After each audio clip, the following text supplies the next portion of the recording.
संतान के रूप में कौन आता है?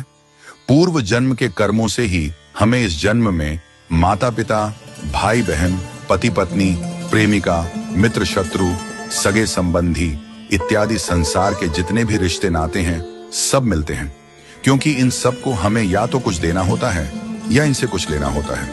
वैसे ही संतान के रूप में हमारा कोई पूर्व जन्म का संबंधी ही आकर जन्म लेता है, जिसे शास्त्रों में 4 प्रकार का बताया गया है। 1. अणानुबंध पुत्र। पूर्व जन्म का कोई ऐसा जीव जिससे आपने ऋण लिया हो या उसका किसी भी प्रकार से धन नष्ट किया हो, वह आपके घर में संतान बनकर जन्म लेगा। वह अपना धन बीमारी में या व्यर्थ के कार्यों में तब तक नष्ट करेगा जब तक उसका पूरा हिसाब न हो जाए। 2. शत्रुपुत्र। पूर्व जन्म का कोई दुश्मन आपसे बदला लेने के लिए आपके घर में संतान बनकर आएगा। बड़ा होने पर वह माता पिता से मारपीट, झगड़ा करेगा या उन्हें सारी जिंदगी किसी न किसी प्रकार से सताता ही रहेगा। वह हमेशा कड़वा बोलकर उनकी बेइज्जती करेगा और उन्हें दुखी रखकर ही खुश होगा। 3. उदासीन पुत्र।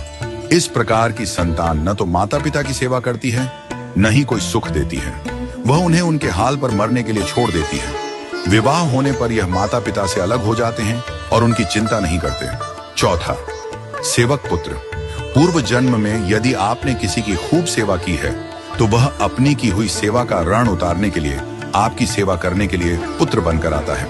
जो बोया है वही तो काटोगे। यदि अपने माता पिता की सेवा की है तो ही आपकी संतान बुढ़ापे में आपकी सेवा करेगी, वरना कोई पानी पिलाने वाला भी पास न होगा। आप यह न समझें कि यह सब बातें केवल मनुष्य पर ही लागू होती हैं। इन 4 प्रकार में कोई भी जीव आ सकता है। यदि आपने किसी गाय की निस्वार्थ भाव से सेवा की है तो वह भी पुत्र या पुत्री बनकर आ सकती है। यदि आपने गाय को स्वार्थवश पालकर उसके दूध देना बंद करने के पश्चात उसे घर से निकाल दिया हो तो वह ऋणानुबंध पुत्र या पुत्री बनकर जन्म लेगी। यदि आपने किसी निर्दोष जीव को सताया है तो वह आपके जीवन में शत्रु बनकर आएगा। इसलिए जीवन में कभी किसी का बुरा न करें, क्योंकि प्रकृति का नियम है कि आप जो भी करोगे उसे वह आपको इस जन्म में या अगले जन्म में 100 गुना वापस करके देगी।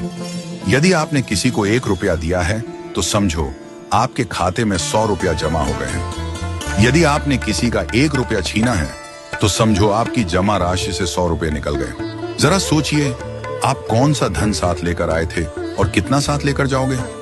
जो चले गए वे कितना सोना चांदी साथ ले गए? मरने पर जो सोना चांदी, धन दौलत बैंक में पड़ा रह गया, समझो वह व्यर्थ ही कमाया। औलाद अगर अच्छी और लायक है तो उसके लिए कुछ भी छोड़कर जाने की जरूरत नहीं है, वह खुद ही कमा लेगी।